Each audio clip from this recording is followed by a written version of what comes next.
Aries, hi, welcome to my channel. So today we have a 2025 reading for you. We're going to look into 2025. We'll do a 9-card spread. Energy we're taking into the year and incorporate the first 4 months, second 4 months, third 4 months. We'll look at the positives, we'll look at the potential negatives, your advised next steps. Let's get a brief look at what's to come. Quite exciting for you guys, really. I almost feel like there's I've been talking for a while because Neptune is going to be moving into your sign, so that big surge of watery spiritual energy is now in the hands of the Emperor, which is very exciting for real dynamic spirit warriors. And at the same time, the North Node leaves your sign and then moves into your 12th house. So it's like the destined spirituality moves into the 12th ruler of spirituality, and then the planetary ruler of the 12th house, Neptune, moves into your 1st house. It's like Saturn is going to rid the final charlatans in this world in terms of spirituality. And I'm not suggesting here that only Aries can step into this role, but there's a big emphasis of that for you guys, really stepping into your power this year. So very, very excited, very excited. So let's do 2 more. You can watch this for Aries, Sun, Moon, Rising, Venus, Mars, Mercury, North Node. All information is in description box. We will do it extended, and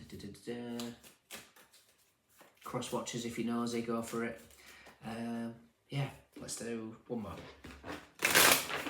Aries, let's get your 9 cards. Nice. Okay.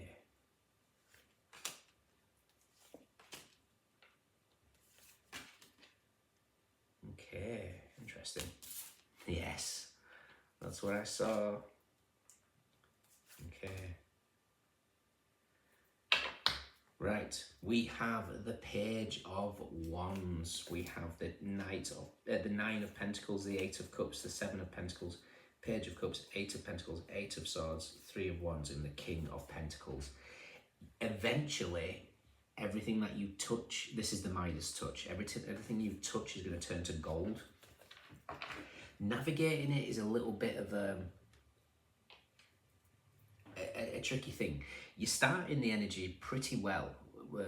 So the first part of the year, or what we're taking into the year, Ace of Wands, the Knight of Cups, and the 10 of Wands. Now the 10 of Wands for me is speaking, it's Saturn in Sagittarius, so the world meets temperance. It feels like you've closed out a cycle here, and it's giving me the indication of what the yin and yang oracle, because there's a very similar energy of carrying suitcases, and it's called courage. So it takes courage to go after what you want. That Ace of Wands is that spark, it's that creativity, it's that burning desire. This could be your third eye just really pulsating, really taking off. And again, like I say, Neptune's been in your 12th house, so you've been fed a lot of subconscious energies, especially in terms of your spiritual abilities in all aspects. It could be any of the clairs, it could be healing, it could be all sorts of things. You have a particular gift that only you can offer. So there's definitely something that seems to be burning momentum here. For some of you, you could have been energetically attached to another person. This could be seeing a bigger picture with something. That's kind of on pause, and I don't want you to be all annoyed about that. There's a bigger purpose to it. I almost feel like you're liberating yourself. You're massively liberating yourself. I did a reading yesterday about, it was like a rise of a sacred masculine. That could be you. And again, don't get caught up in genders. You're fire, so you're naturally masculine. And it feels like for a good section of the year, your energy is pulling away from anything that, I'm going to say, what controls you. This is liberation from the control of others. That can be anything. Society, people, places, situations. Whatever's held you back, it's like, again, 10 of Wands is courage. There's this big emphasis of abundant courage to really put to bed the old self. And the old self is the version of you that, you know, maybe was a little bit lack, self-sabotage, all those energies. Like I say, Neptune in your 12th house, there'll have been a lot of times of self-sabotage over the last 14 years. That will have been escapism. That will have been energies of, you know, bouts of depression. There's all sorts of things that could come to the surface. Do be mindful when you're ready to take that next step of growth. A lot of these energies come flooding back as memories, triggers, those type of things. It's like the universe going, okay, you've seen this, you've acknowledged this, now show that you're putting it into practice. So do anticipate. It could be just memories. You're gonna recognize it that quickly. You're gonna expand from it. So I'm not concerned. Your second part, your second section of 4 months, we've got the King of Swords, the 5 of Cups, 7 of Swords. Now they do look a little bit difficult, but I'm not really getting that. I feel like this is you pulling away. I did the analogy yesterday of the crow that attacks the eagle. And again, I said yesterday, I'm not getting at crows. I think they're wonderful, wonderful birds. But energetically, in spiritual terms, hawks, could be a hawk. Eagles are here, you know, and crows are here. And the crow that attacks the eagle, and the eagle just, instead of fighting it, it just goes higher, higher, higher, to a point where the crow cannot cope with the energy, call it frequency, the air, and it has to fall away, otherwise it'll die. And this is you raising that frequency. For me, the 5 of Cups represents the liberation from the control of others. The 7 of Swords is Moon in Aquarius. Time to show the world the real you in the Moonology. It's also saying bring love into a situation. So there could be a situation here where, you know, feelings need to be spoken about, especially with this Knight of Cups. It's interesting, if there is a partnership in your life where there might be a growing distance or a need to grow distance, it's a necessary process. Because I'm hearing, and I love this song, Gabrielle, Give Me a Little More Time. So this could be you needing a little bit more time to make decisions in life, or it could be somebody else just needing a little bit more time. I think somebody is going to recognize your worth and take actions based on that. But at the moment, there's a lot of drowning in maybe self-sabotage, I would say. Again, this could be you, so be mindful. The future energy, we have the 6 of Wands, success and victory, the 7 of Cups, complete options opening up, and then the Moon is diving into the subconscious. It's also saying here that there's going to be a situation where your natural propensity to be action orientated is going to be challenged, where you're going to have to sit and feel the joys. But it's not for the faint of heart, but it's because you've got a higher goal. You've got this journey, this King of Swords journey. The King of Swords is at the top of the mountain. He overlooks everything here. And it's like, so your next steps, we've got the Knight of Cups, the 5 of Cups, and the 7 of Cups. What appears as disappointment is actually going to be quite healing, because we've got here a path of, I will call it a dark night of the soul. Whether that's you or whether that's somebody else, you know your story better. But the Knight of Cups, the 5 of Cups, and the 7 of Cups, if we broke that down completely astrologically, there would be some sort of romantic interest with the Knight of Cups. Mars in Scorpio, so the Tower hits death. And then 7 of Cups is Venus in Scorpio, the Empress meets death. So there's this kind of like real surge of energy, and it feels like it kicks off pretty immediate, because the 5 of Cups, like being Mars and in Scorpio, is Mars and Pluto. Whilst Mars is doing this retrograde aspect, it's in opposition with Pluto, and it's already been exact once, but it's exact on 2 more occasions. The 2nd of January and the 27th of April. Give or take a few days on the first one, but it's definitely the 27th of April is the second, which makes sense because it's in the centre of your spread here, which would be in April time. Interesting. Right, I want to see where you're the good things. We've got the 10 of Wands, the 5 of Cups, and the 6 of Wands. It takes courage, real courage, to go through the transformation. The 5 of Cups is an energy. It can be sadness, it can be disappointment, but sometimes it takes real courage to recognise what needs to be let go. And doing that, victory guaranteed, success guaranteed. This is rewards, basically. Potential negatives, Ace of Wands, 5 of Cups, and the Moon. Don't bury your gifts. You know, this is fear of being seen. The fear of being seen will always keep you stuck. And this is like the universe giving you a gift of a potential to open the third eye, or at least expand it further. But sometimes we get caught up in such scarcity of panic, where we want to remain really, really rooted in the material world. We then block those higher chakras. And the universe is here to say, don't bury these gifts. If you do, your soul will be drowning, and you know, you will have that itch that you cannot scratch.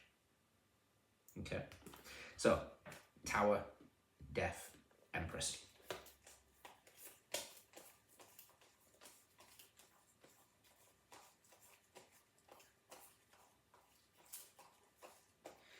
Death is with the Queen of Swords and the 2 of Swords. There is a dark night of the soul awakening without question. Death is that first process of down the night of the soul. The Queen of Swords, I'm immediately taken to the alchemy series that I did, and the first video for that was dissolution, calcination, sorry, which is the dark night of the soul, and the outcome was the Queen of Swords representing Kali Ma. Death card in the Astro Matrix card deck is Kali Ma. So we've got a dark night of the soul coming. 2 of Swords here is a win-win outcome is forecast. It's the moon in Libra. So this is a necessary process. For those of you that have been through a dark night of the soul, you might be going through what they call like cibation, purify, cleansing, really get into the nitty-gritty of what works and what doesn't. And sometimes that means letting go of stuff that just is self-sabotage. I spoke in that video yesterday. It's about discipline when it comes to that solar plexus. It's about recognizing, you know, what gives us that fleeting, very fleeting satisfaction. Is it worth the payment it takes? For me, like meat, alcohol, all those things, as much as I enjoyed them in the past, that fleeting moment, my body rejects. It's just not worth it. Again, it doesn't have to be about meat, it doesn't have to be about drink, but there's something that depletes your energy. Is it worth it? So be really, really strict with yourself as to what that is. Could be anything. Social media, shopaholic, sex addiction. I'm not particularly getting that, so I haven't got the devil here, but there's something very self-sabotaging that you're being asked to rise above. Could be your people in your environment. You know, again, not getting at crows, but whoever the crows are to your eagle.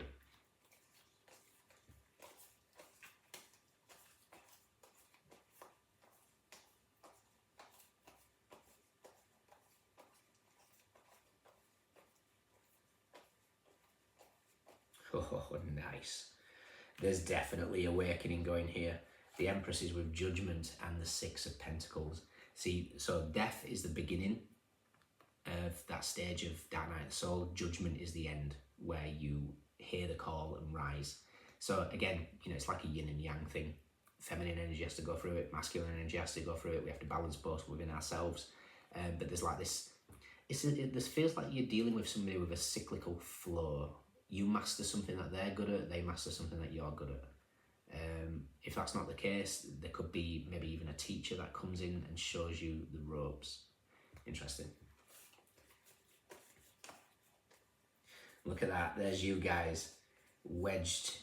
So the Emperor's with the Queen of Wands and Justice, and the other side of the Queen of Wands is the Queen of Pentacles.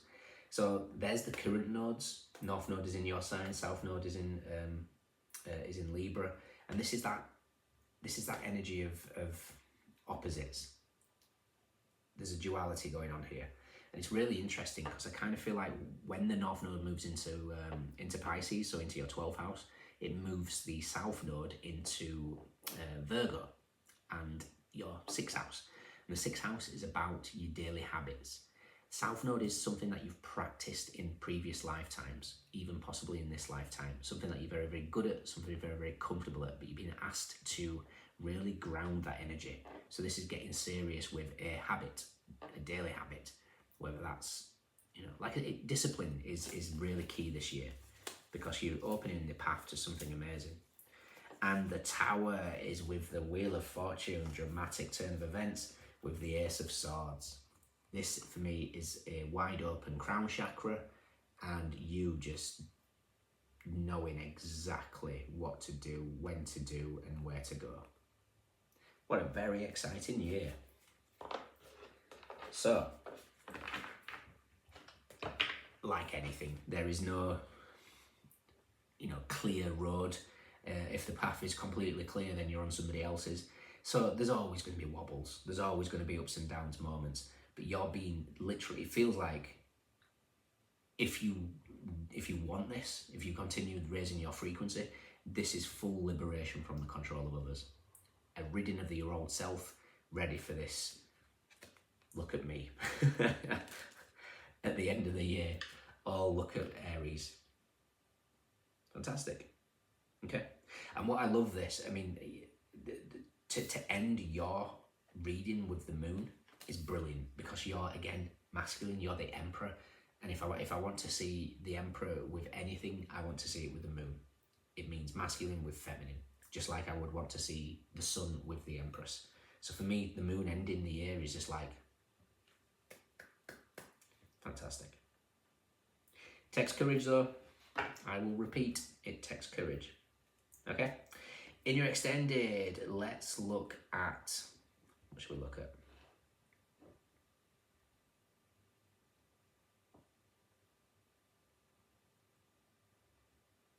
We'll take,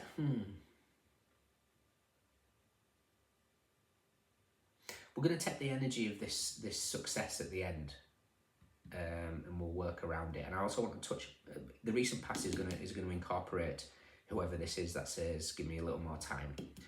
But we'll concentrate on this success. We'll take the energy of the Six of Wands, what we know, what we don't know. Recent past will be the Knight of Cups, and then your advice and potential outcome. If you can join me, fantastic. If not, let me know if it resonates. Saturn in Sagittarius, Mars in Scorpio, Moon in Aquarius, Jupiter in Leo, Venus in Scorpio, Cancer, Pisces, Venus in Virgo, Saturn in Pisces, Saturn in Taurus, Sun in Virgo, Jupiter in Gemini, Sun in Aries, Mars in Gemini. Oh, get a look at what was going on there. Okay, the Seven of Wands, which is at Mars in Leo, is with the Three of Cups and the King of Wands. I almost feel like that Mars retrograde is going to start, and especially when it goes into the Three of Cups, which is Cancer energy, is going to really start showing maybe shadows. And when I say shadows, it could be just, where do we get agitated when things aren't quite going our way? Test of integrity, I will say. Okay, guys. Cups, Wands, Swords, Pentacles, everyone's here. Those are your standouts. Take care. See you soon. Bye.